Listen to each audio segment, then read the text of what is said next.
বঙ্গোপসাগরে ক্ষেপণাস্ত্র সফল উৎক্ষেপণের মধ্য দিয়ে সমাপ্ত হয়েছে বাংলাদেশ নৌবাহিনীর বাৎসরিক সমুদ্র মহড়া। মহড়ায় প্রদর্শিত হয় নৌবাহিনীর জাহাজ থেকে shoulder launch surface to air missile, anti air rapid open fire সহ কমান্ডোদের বিভিন্ন যুদ্ধ কৌশল।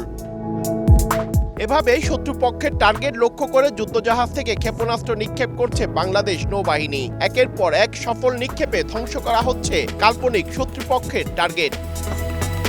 তবে এরই মধ্যে খবর আসে গভীর সমুদ্রে জলদস্যুদের কবলে পড়েছে একটি জাহাজ। জিম্মি হয়েছে অনেকে। দ্রুত অভিযান চালায় নৌবাহিনীর কমান্ডো টিম। কোনো প্রাণহানি ছাড়াই জলদস্যুদের কবল থেকে উদ্ধার করা হয় জিম্মিদের, গ্রেপ্তার করা হয় জলদস্যুদেরও।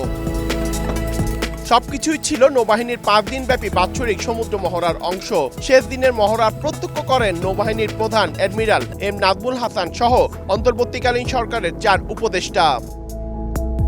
চূড়ান্ত দিনের প্রদর্শনীর মধ্যে ছিল যুদ্ধজাহাজ থেকে ক্ষেপণাস্ত্র উৎক্ষেপণ, shoulder launch surface to air missile fire, anti air rapid open fire, rocket depth charge, নৌ কমান্ডোদের visit, boat search and seizure, সমুদ্রযুদ্ধের বিভিন্ন রণকৌশল।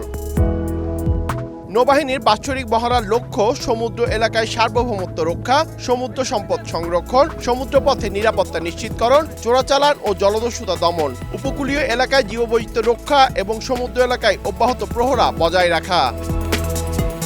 মহড়ার সফল সমাপ্তি শেষে অংশগ্রহণকারী নৌ সদস্যরা অতিথিদের উদ্দেশ্যে ফ্লিট রিভিউ সালাম প্রদর্শন করেন। পার্থপ্রতিম বিশ্বাস, সময় সংবাদ, চট্টগ্রাম।